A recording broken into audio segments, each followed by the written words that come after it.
এবার আমরা যে বিষয় নিয়ে আলোচনা করব, ঠিক আছে, সেটা হচ্ছে তোমার অভিশ্রবণ ও অভিশ্রবণ চাপ। তো দেরি হয়ে গেল, কাজে ব্যস্ত ছিলাম, সামনে ঈদ তো। অভিশ্রবণ ও অভিশ্রবণ চাপ এই নিয়ে আমরা আজকে আলোচনা করব, ঠিক আছে। আশা করি তোমরা বুঝতে পারছো। Osmosis and osmotic pressure, osmosis and osmotic pressure হলো অভিশ্রবণ আর অভিশ্রবণ চাপ সম্বন্ধে আমরা আলোচনা করব বা পড়ব, ঠিক আছে। ফার্স্ট আমরা জানবো যে অভিশ্রবণ কাকে বলে, তারপর আমরা পড়ব অভিশ্রবণ চাপ। অভিশ্রবণ কাকে বলে খুব একটা ইম্পর্টেন্ট নয়, মানে মনে রাখলে ভালো। ঘটনাটা তোমরা অলরেডি জীবনবিজ্ঞান বইয়ে পড়েছো, তবুও আমরা এখানে মোটামুটি জানার চেষ্টা করব। ধরে নাও এখানে একটা ইউ আকৃতির নন দেওয়া হয়েছে, হ্যাঁ, দেখি এক হাতে কতটা বানাতে পারি, ছোট্ট করেই বানাবো।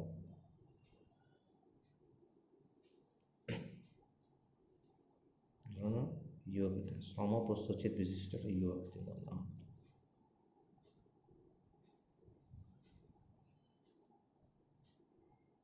এই যে হলো, মুখটা বন্ধ করে দেওয়া হয়েছে, এর মধ্যে দুটো দ্রবণ নেওয়া হয়েছে সমোচ্চতার। এই মাঝখানে ধরে নাও একটা পর্দা দেওয়া হয়েছে, ঠিক আছে, মাঝ বরাবর। এই যে এটাকে বলা হয় অর্ধভেদ্য পর্দা। কি বলা হয় এটাকে? তোমার বলা হয়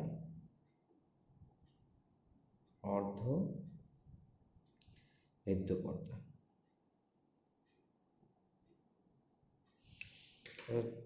উভয় বাহুতে সম উচ্চতার, সম উচ্চতার, এটা সমপ্রস্থচ্ছেদ হবে। হ্যাঁ, এটা একটা ছোট্ট একটা বড় মনে হচ্ছে, আঁকতে গিয়ে এরকম সমস্যা হয়ে গেছে, কিন্তু সমপ্রস্থচ্ছেদের হবে, সম উচ্চতা, ঠিক আছে। এই একটা ছবিতেই তোমাদেরকে বোঝানোর চেষ্টা করব, ঠিক আছে। তো ধরে নাও বাঁ দিকের বাহুতে বিশুদ্ধ দ্রাবক আর ডান দিকের বাহুতে তোমার হচ্ছে দ্রবণ, হয়েছে। তাহলে বাঁ দিকের বাহুতে আমরা আয়দার বিশুদ্ধ দ্রাবক বা, খেয়াল করবা, বা দ্রবণ নেব, কিন্তু এটা হয়ে গেল ধরে নাও কম গাঢ়ত্বের দ্রবণ নেব। হ্যাঁ, কম গাঢ়ত্বের দ্রবণ, হয়েছে, নিম্ন গাঢ়ত্বের দ্রবণ। দেখছিলাম ভালো শব্দটা কি, নিম্ন গাঢ়ত্বের দ্রবণ।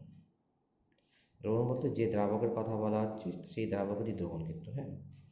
এবার দ্রবণটা কী হবে? অবভিয়াসলি যেহেতু আমরা কলিগেটিভ প্রপার্টি পড়ছি, তো দ্রবণের মধ্যে থাকা দ্রাবক কী হতে হবে?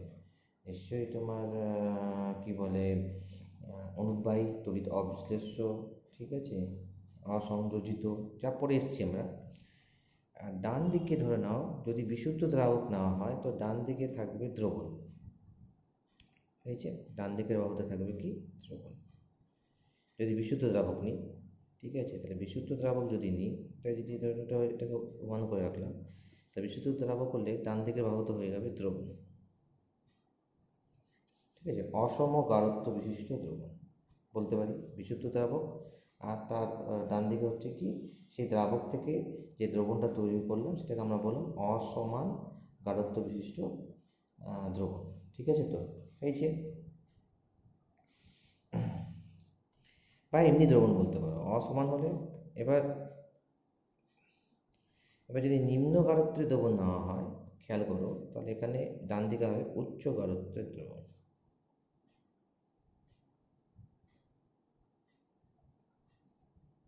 এটাকে আমরা 2 ধরলাম। অ্যাকচুয়ালি এটাই হচ্ছে, এটাকেই আমরা বলতে পারি দুটোকে দ্রবণ, যে দ্রাবক আমরা নিলাম তার যে দ্রবণটা তৈরি করলাম সেটা অ্যাকচুয়ালি কি, দুটো কি সমান গাঢ়ত্বের দ্রবণ না হয় যে দুটো বাহুতে, না, তো ঠিক আছে, দুটো বাহুতে সমান গাঢ়ত্বের দ্রবণ নেওয়া হয়নি, মানে বাঁ দিকের বাহুতে নিম্ন গাঢ়ত্বের দ্রবণ আর ডান দিকের বাহুতে উচ্চ গাঢ়ত্বের দ্রবণ। এটাকেই তাহলে আমরা বলবো বিশুদ্ধ দ্রাবক থেকে তৈরি হওয়া অসমান গাঢ়ত্ব বিশিষ্ট দুটি দ্রবণ। তাই এটা হলো অসমান গাঢ়ত্ব বিশিষ্ট দুটি দ্রবণ হয়েছে। তাহলে বিশুদ্ধ দ্রাবক নিলে বাঁদিকে বাহুতে ডান দিকে বাহুতে দ্রবণ, নিম্ন গাঢ়ত্ব বিশিষ্ট দ্রবণ নিলে বাঁদিকে বাহুতে ডান দিকে বাহুতে হবে উচ্চ গাঢ়ত্বের দ্রবণ। দুটোকে আমরা কী বলছি, অসম গাঢ়ত্ব বিশিষ্ট দুটো দ্রবণ। সেটাকে অর্ধবৃত্ত পর্দা দ্বারা যদি আলাদা করে রাখা হয়, অর্থাৎ বিশুদ্ধ মানে দ্রাবক ও দ্রবণকে অর্ধবৃত্ত পর্দা দ্বারা বা অসমান গাঢ়ত্ব বিশিষ্ট দুই দ্রবণকে আমরা যদি অর্ধবৃত্ত পর্দা দ্বারা যদি আলাদা করে রাখি, তাহলে আমরা কি দেখব, ঘটনাটা কি দেখব, ঘটনাটা দেখব যে এই সমান উচ্চতা ছিল, বিশুদ্ধ দ্রাবক বা নিম্ন গাঢ়ত্বের দ্রবণের উচ্চতা কি হচ্ছে, কমছে, আর কি বলে দ্রবণ বা উচ্চ গাঢ়ত্বের দ্রবণের উচ্চতা কি হচ্ছে, বৃদ্ধি পাচ্ছে। বুঝছে, এই ঘটনাটা আমরা দেখব। এই যে বুঝতে পারছো তো, তার মানে বাঁ দিকের বাহুর উচ্চতা কমবে আর ডান দিকের বাহুর উচ্চতা কী হবে, বৃদ্ধি পাবে। তো এইটাই আমরা দেখব, এটাকে আমরা ছোট্ট করে বানানোর চেষ্টা করছি। দেখো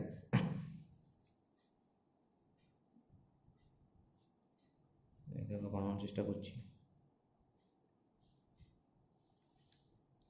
একই রকম দেখতে হবে না, ঠিক আছে, একটু এদিক ওদিক হয়ে যাবে, বাট ধরে নেবে তোমার সমপ্রস্থচ্ছেদ বিশিষ্ট। হ্যাঁ, এই দেখো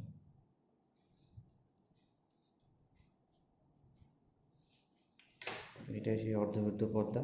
তো আমরা হাইট কি দেখব, আমরা হাইট দেখব বাঁ দিকের বাহুর উচ্চতা কি হচ্ছে, কমছে, দেখো উচ্চতা কমে গেল, আর ডান দিকের বাহুর উচ্চতা কি হচ্ছে, বাড়ছে।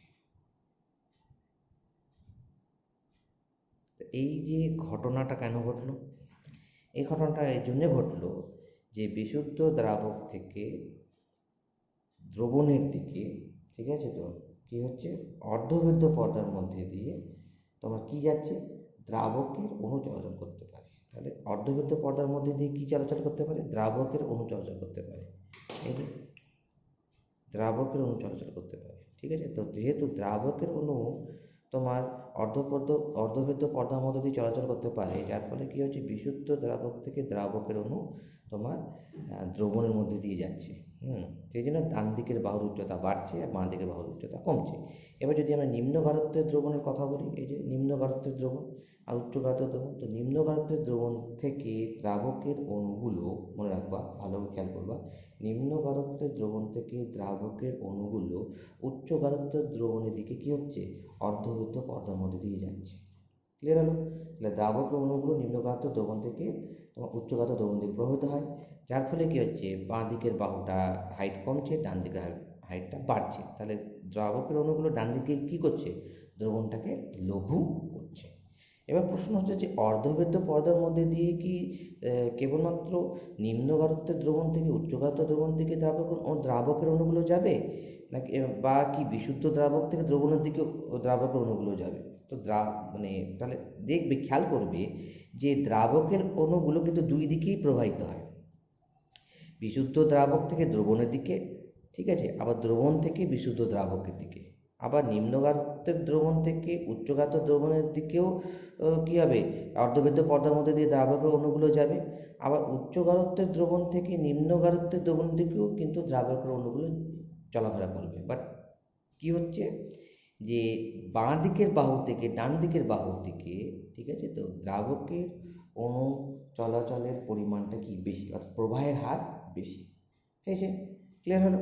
তাহলে এটা আমরা একবারে লিখে নিই। তাহলে কি আমি এখান থেকে কী বুঝতে পারলাম, যে অর্ধবৃত্ত পর্দার মধ্যে দিয়ে দুদিকেই কিন্তু দ্রাবকের অণু চলাচল করতে পারে, কিন্তু বাস্তবে কী হচ্ছে, লঘু দ্রবণ থেকে গাঢ় দ্রবণের দিকে বা বিশুদ্ধ দ্রাবক থেকে দ্রবণের দিকে দ্রাবকের প্রবাহের হার কী হয়, বেশি হয়। তাহলে এটা আমরা বুঝলাম। কী বুঝলাম, যে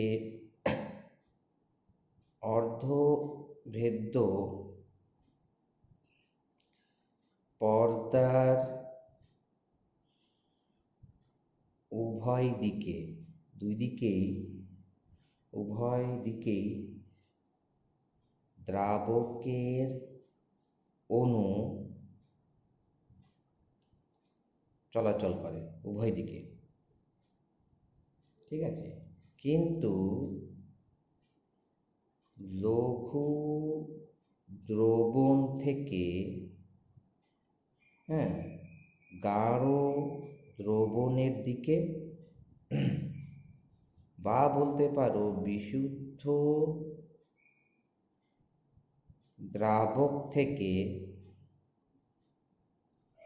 দ্রবণের দিকে কি হবে বলো? দ্রাবকের প্রবাহের হার বেশি হবে, দ্রাবকের প্রবাহের হার কি হবে? বেশি হবে। এই যে মনে থাকবে, এই যে ঘটনাটা আমরা দেখলাম, এটাকে আমরা কি বলবো? অভিস্রবণ। ক্লিয়ার হলো তো? অভিস্রবণ কাকে বলে যদি সংজ্ঞায় আমরা চলে যাই? অভিস্রবণ হচ্ছে বিশুদ্ধ দ্রাবককে তার দ্রবণ থেকে বা অসমান গাঢ়ত্ব বিশিষ্ট দুটো দ্রবণকে যদি আমরা অর্ধবেদ্য পর্দা দ্বারা যদি পৃথক করে রাখি, ঠিক আছে, তাহলে আমরা দেখব অর্ধবেদ্য পর্দা বা ঝিল্লি দ্বারা যদি পৃথক করে রাখা হয়, তাহলে নিম্ন গাঢ়ত্ব দ্রবণ থেকে উচ্চ গাঢ়ত্ব দ্রবণের দিকে অথবা দ্রাবক থেকে দ্রবণের দিকে দ্রাবকের যে এই যে প্রবাহ, এই যে স্বতঃস্ফূর্ত প্রবাহ হয়, তাকে আমরা কি বলবো? অভিস্রবণ বলবো। ঠিক আছে, তো এই সংজ্ঞাটা তোমরা মুখস্থ করবে, আমি লিখে দিচ্ছি এমনি বোঝার জন্য। তাহলে নির্দিষ্ট দ্রাবক বলতে জল নিতে পারো, অ্যালকোহল নিতে পারো, যে কোনো দ্রাবক নিতে পারো। নির্দিষ্ট দ্রাবক ও দ্রাবক থেকে উদ্বুদ্ধ বা উৎপন্ন কি অসমান গাঢ়ত্ব বিশিষ্ট, ঠিক আছে, দুটি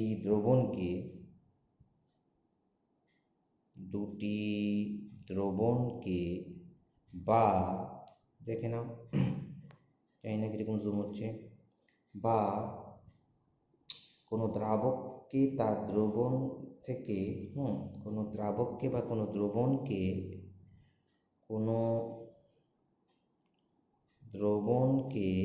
ঠিক আছে, কোনো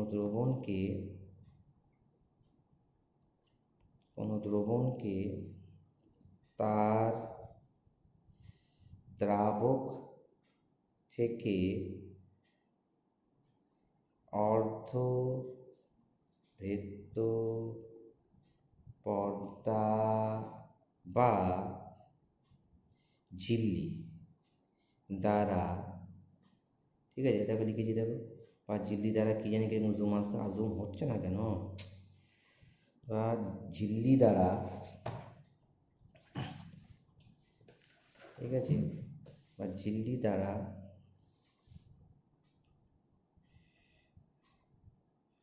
পৃথক করে রাখলে, ঠিক আছে, আমরা কি দেখব?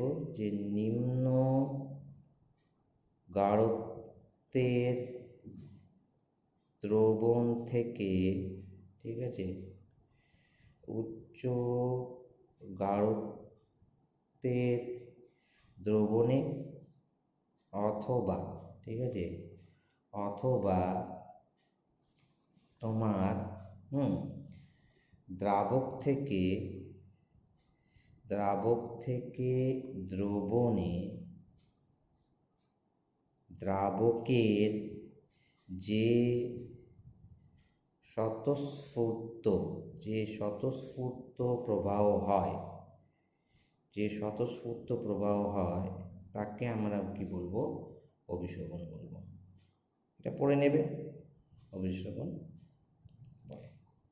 এই যে আশা করি তোমরা বুঝতে পেরেছো জুম হচ্ছে কিনা। হ্যাঁ, বোঝা যাচ্ছে না জুম হচ্ছে কিনা, আমরা কোয়ালিটিটা পেয়েছি। হ্যাঁ, এবার আমরা পড়ব অভিস্রবণের কারণ। ঠিক আছে, অভিস্রবণের কারণ আমরা পড়ব। এবার দেখো, আমরা ক্লাস 10-এ কারেন্ট ইলেকট্রিসিটি পড়ছি, বা তোমরা কারেন্ট ইলেকট্রিসিটি পড়েছো, যে আমরা যেখানে জানি যে কারেন্ট উচ্চ বিভব থেকে নিম্ন বিভব দিকে তড়িৎ প্রবাহ হয়, তাই তো? এই যে আমরা এটা পড়েছি যে উচ্চ বিভব, ঠিক আছে, এই উচ্চ বিভব থেকে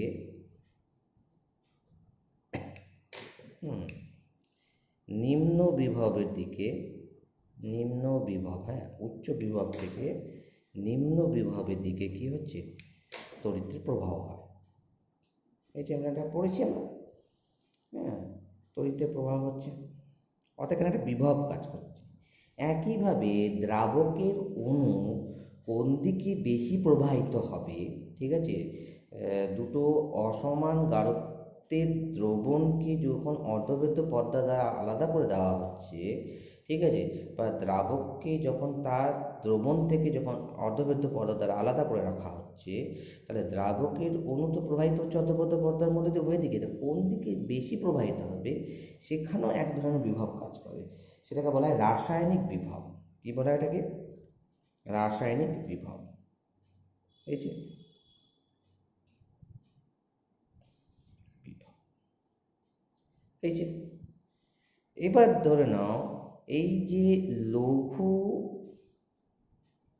দ্রবণ, ঠিক আছে, এই যে লঘু দ্রবণ থেকে, হ্যাঁ, বক্স করে দেখাচ্ছি, গাঢ় দ্রবণ, এই যে লঘু দ্রবণ থেকে গাঢ় দ্রবণের দিকে দ্রাবকের এই যে প্রবাহের হার কি হচ্ছে, বেশি, তাই না?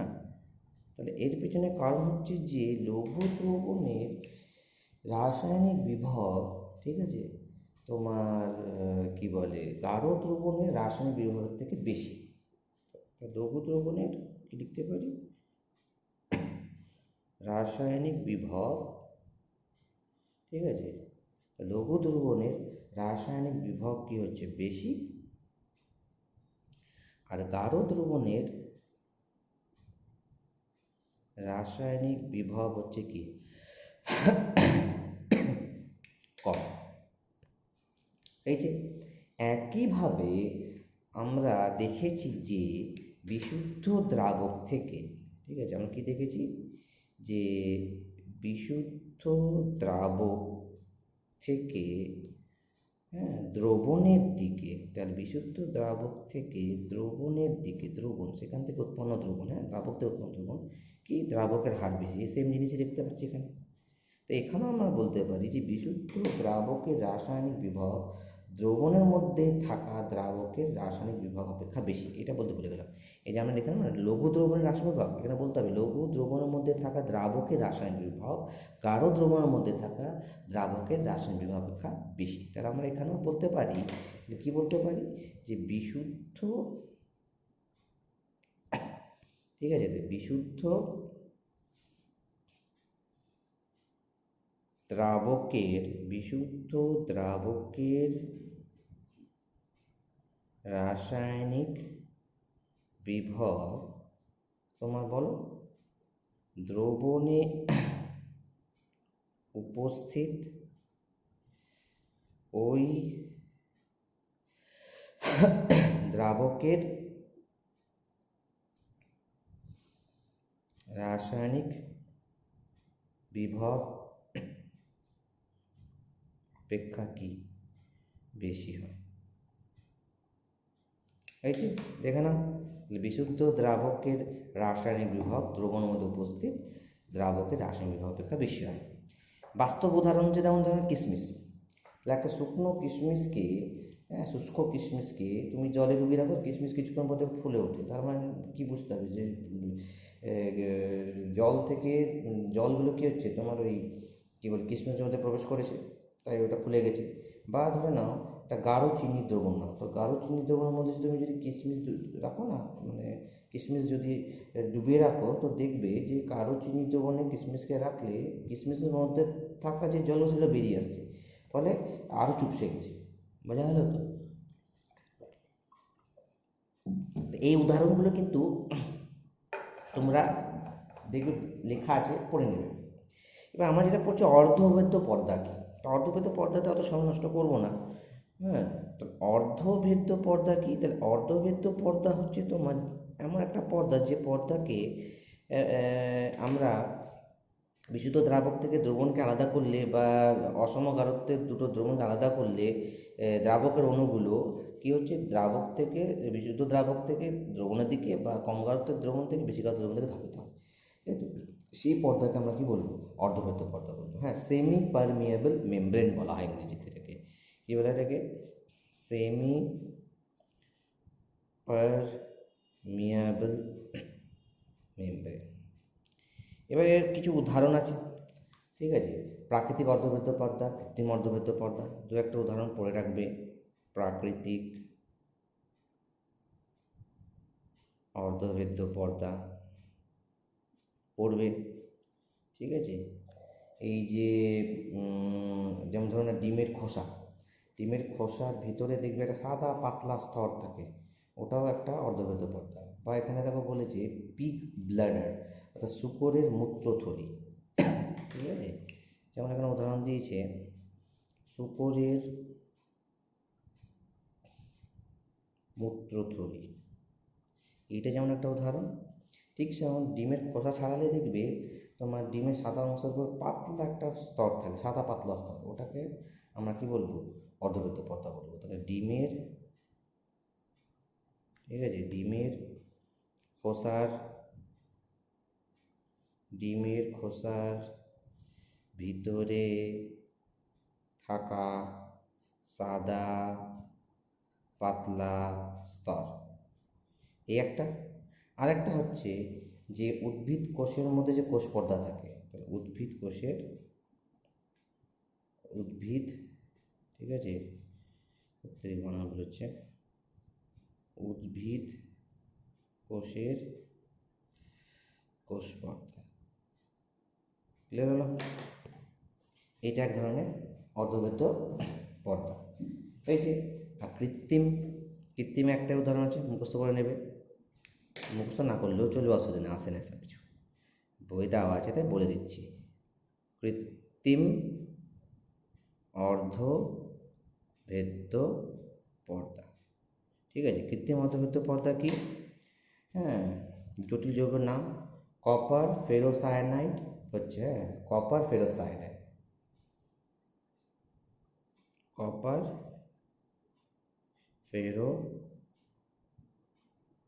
ঠিক আছে, কপার ফেরোসায়ানাইড। এই যে কপার ফেরোসায়ানাইড যৌগটা হচ্ছে, এই যৌগটা তোমার কী বলে, অর্ধভেদ্য পর্দা হিসেবে কাজ করে, ঠিক আছে? এবার যেটা আমাদের জানার দরকার ইম্পর্টেন্ট, হ্যাঁ, যেটা দিয়ে প্রশ্ন আসে বেশি, যেটা হচ্ছে যে অভিস্রবণ চাপ কাকে বলে। এবার দেখো, আমি ছবি আঁকবো না, ভালো করে খেয়াল রাখো। এই বিশুদ্ধ দ্রাবক থেকে দ্রাবকের অণুগুলো এই অর্ধভেদ্য পর্দার মধ্যে দিয়ে দ্রবণে প্রবেশ করছে। এবার এখানে দেখো মুখটা বন্ধ আছে না, এবার এখানে আমরা পিস্টন যুক্ত করে দেবো। একটা বন্ধনে পিস্টন লাগানো আছে, ঠিক আছে, পিস্টন আছে, এই যে দেখো পিস্টন আছে। হ্যালো, এবার বিশুদ্ধ দ্রাবক থেকে দ্রবণের মধ্যে দিয়ে কী হচ্ছে, দ্রবণের মধ্যে দ্রাবক অণু যাচ্ছে, হয়েছে। এবার আমরা ধরে নেবো এই বিশুদ্ধ দ্রাবক, এটাকে বলবো এ বাহু, আর ডান দিকেরটা বলবো বি বাহু। এবার বি বাহুর ওপর চাপ প্রয়োগ করবো, এর উপর চাপ প্রয়োগ করবো, বোঝা হলো তো? ক্লিয়ার হলো? ঠিক আছে, সেই চাপকে ধরে নিচ্ছি পাই পরিমাণ চাপ প্রয়োগ করা হলো। কত পরিমাণ চাপ? পাই পরিমাণ চাপ প্রয়োগ। তো দেখা গেল যে এই তোমার বি বাহুর ওপর, অর্থাৎ দ্রবণের ওপর আমরা চাপ প্রয়োগ করছি, হ্যাঁ। তো চাপ প্রয়োগ করছি, তো চাপ প্রয়োগ করতে করতে আস্তে আস্তে যখন চাপের মান বাড়াতে এমন একটা মান পৌঁছে গেল, মিনিমাম একটা মান পেয়ে গেলাম, যেখানে দেখলাম যে অভিস্রবণ প্রক্রিয়াটা পুরোপুরি বন্ধ হয়ে গেছে। তাহলে দ্রবণের ওপরে থাকা যে পিস্টন, তার উপর ন্যূনতম যে চাপ প্রয়োগ করলে এই যে বিশুদ্ধ দ্রাবক থেকে দ্রবণের দিকে যে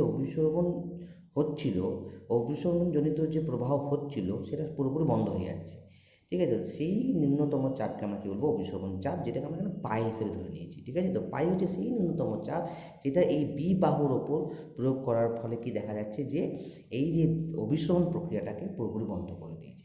বোঝা হলো তো? এটাকেই আমরা বলবো অভিশ্রবণ চাপ, যেটা আমাদের মুখস্থ করতে হবে, যেটা আমাদের দরকার। ঠিক আছে, তাহলে আমরা যেটা পড়ব অভিশ্রবণ চাপ।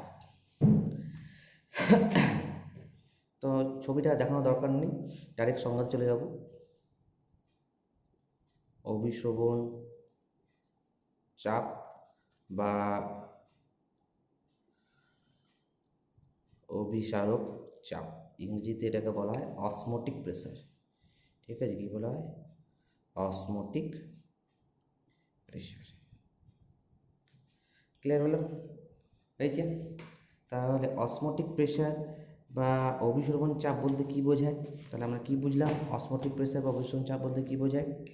এটাই বোঝায় যে কোনো দ্রবণকে যখন তার বিশুদ্ধ দ্রাবক থেকে অর্ধবৃত্ত পর্দা দ্বারা আলাদা করা হবে বা ঝিল্লি দ্বারা আলাদা করা হবে, তখন দ্রবণের উপর যে ন্যূনতম চাপ প্রয়োগ করলে অভিসরণ প্রক্রিয়াটা সম্পূর্ণরূপে বন্ধ হয়ে যাবে, তাকেই আমরা বলবো ওই দ্রবণের অভিসরবণ চাপ। তা কি লিখব? কোনো দ্রবণ ও এই তো কোনো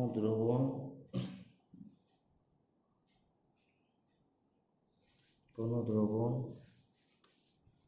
ও বিশুদ্ধ দ্রাবককে, ঠিক আছে, একটি অর্ধভেদ্য পর্দা বা ঝিল্লি দ্বারা পৃথক করে রেখে দ্রবণের ওপর যে সর্বনিম্ন চাপ প্রয়োগ করলে কি হবে? অভিস্রবণ প্রক্রিয়া হয়েছে সম্পূর্ণরূপে কি করা যাবে? বন্ধ হয়ে যায়, সম্পূর্ণরূপে বন্ধ হয়ে যায়। হয়েছে, তাকে আমরা কি বলবো? ওই দ্রবণের অভিস্রবণ চাপ বলে। হলো? তাহলে এটা পড়লাম যে কোনো দ্রবণ আর বিশুদ্ধ দ্রাবককে একটা অর্ধপর্দা বা ঝিল্লি থেকে আমরা আলাদা করে রেখে, ঠিক আছে, তো দ্রবণের উপর যে সর্বনিম্ন চাপ প্রয়োগ করলে অভিসরণ প্রক্রিয়া সম্পূর্ণ বন্ধ হয়ে যাবে, তাকে আমরা বলবো অভিসরণ চাপ বলবো, যেটাকে আমরা পাই দিয়ে ডিনোট করব। কি ডিনোট করব? পাই। এই অভিসরণ চাপ সংক্রান্ত আমরা ভ্যান হপের সূত্র করব। কিসের সূত্র করব? অভিসরণ চাপ সংক্রান্ত ভ্যান হপের সূত্র। ঠিক আছে, খুব ইম্পর্টেন্ট, এগুলো পরীক্ষা আসবে, এগুলো ভালো করে মুখস্থ করবে। অভিস্রবণ চাপ সংক্রান্ত, ঠিক আছে, ভ্যান হপের সূত্র, ভ্যান হপের সূত্র, অভিস্রবণ চাপ সংক্রান্ত ভ্যান হপের সূত্র। ঠিক আছে, তো ভ্যান হপ এ নিয়ে 3টে সূত্র দিয়েছিলেন। প্রথম সূত্রতে কি বলা হয়েছিল? প্রথমে পড়ব প্রথম সূত্রতে বলা হয়েছিল যে উষ্ণতা যদি স্থির থাকে তাহলে দ্রবণের যে অভিস্রবণ চাপ ওই দ্রবণের মোলার গাঢ়ত্বের সঙ্গে সমানুপাতিক হবে। দ্রবণের অভিস্রবণ চাপ মোলার গাঢ়ত্বের সঙ্গে কী হবে? সমানুপাতিক হবে। ঠিক আছে, তো এটাকে আমরা ভালো ভাষায় যদি লিখি তাহলে কী দাঁড়াবে? এবার দ্রবণ বলতে কী ধরনের দ্রবণ? নিশ্চয়ই দ্রবণটা কী হবে? অনুদ্বায়ী তড়িৎ অবিশ্লেষ্য কঠিন দ্রাবের দ্রবণ হবে এবং দ্রবণটা লঘু হতে হবে। ঠিক আছে, তো স্থির উষ্ণতায়, এই লাইনটা ইম্পর্টেন্ট, মনে রাখবো, মুখস্থ করে রাখবো। স্থির উষ্ণতায় কোনো অনুদ্বায়ী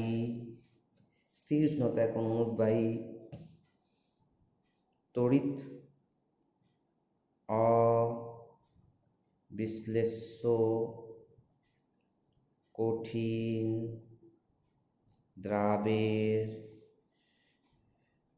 লঘু দ্রবণের অভিস্রবণ চাপ ওই দ্রবণের মোলার গাঢ়ত্বের সমানুপাতিক। এই যে স্থির উষ্ণতায় কোনো অনুদ্বায়ী তড়িৎ অবিশ্বস্ত কঠিন দ্রাবের লঘু দ্রবণ অভিযোজন চাপ ওই দ্রবণের মোলার গাঢ়ত্বের দেখো সমানুপাতিক। ঠিক আছে, এবার এটার ব্যাখ্যা হবে। আমরা যদি ধরে নিই, এবার আমরা ব্যাখ্যা করব। ব্যাখ্যা কি? আমরা ধরে নেব যে আমরা ধরে নিচ্ছি যে ধরি, ঠিক আছে, কোনো অনুদ্বায়ী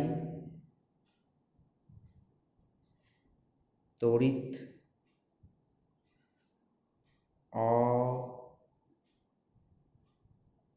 অবিশ্লেষ্য কঠিন দ্রাবের লঘু দ্রবণের গাঢ়ত্ব, গাঢ়ত্ব বলতে মোলার গাঢ়ত্ব, এটা এখন ক্যাপিটাল সি, মোল, এ দেখো লেখা আছে একক, দেখো মোল লিটার ইনভার্স।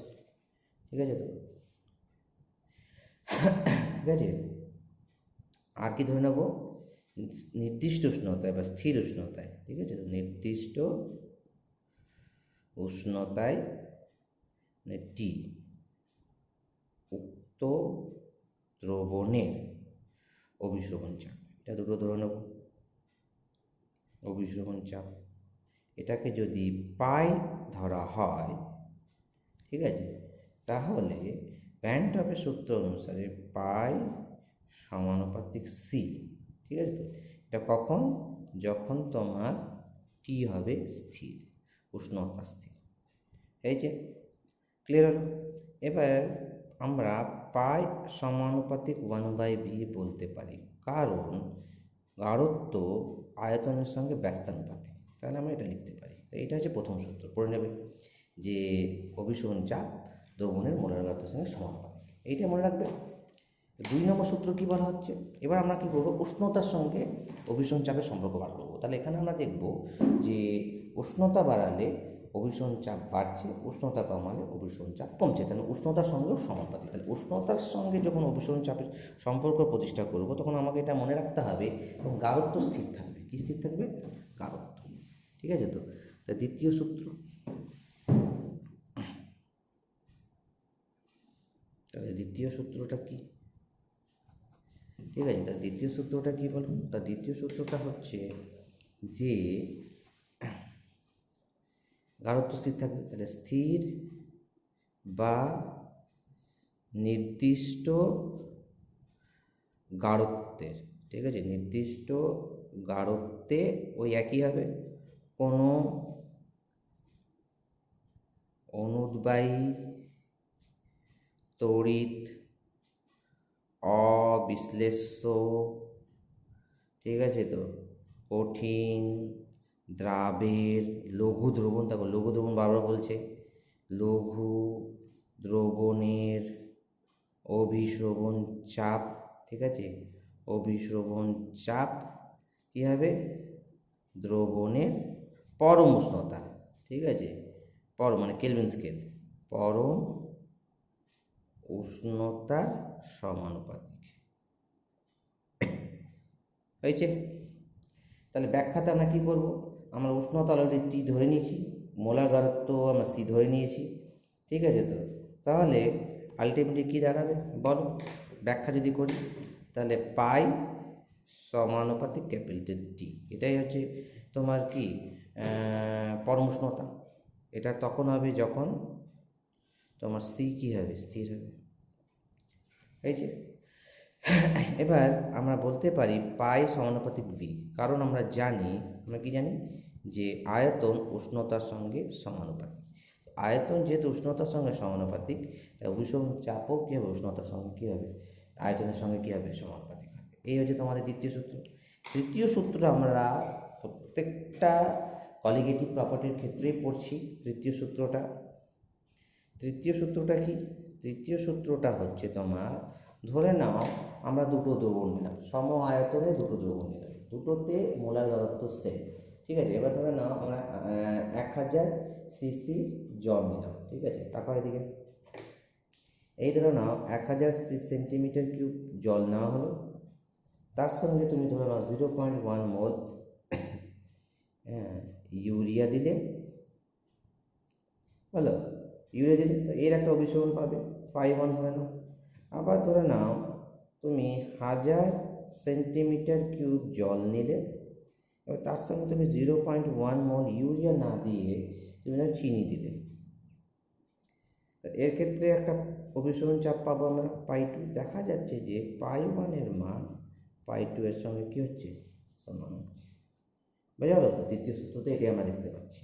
তার মানে কী দাঁড়ালো, ঠিক আছে, যে উষ্ণতা যদি স্থির থাকে, আমরা এখানে উষ্ণতার কথা বলতে ভুলে গেলাম, উষ্ণতা যদি স্থির থাকে তাহলে একটা কোনো দ্রাবকের একটা নির্দিষ্ট আয়তনে যদি সমমোল পরিমাণ বিভিন্ন দ্রাবক যদি দ্রবীভূত থাকে, মানে অনুদ্বায়িত অবিশ্লেষ্য কঠিন দ্রাবক যদি আলাদা আলাদা করে দ্রবীভূত থাকে, তাহলে যে দ্রবণটা আমরা পাবো তো সেই দ্রবণগুলোর অভিসরণ চাপ কী হবে, সমান হবে।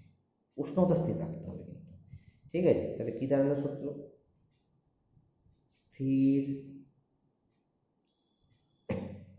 উষ্ণতায় কোনো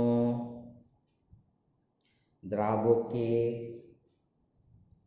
ঠিক আছে, কোনো দ্রাবকের একটি নির্দিষ্ট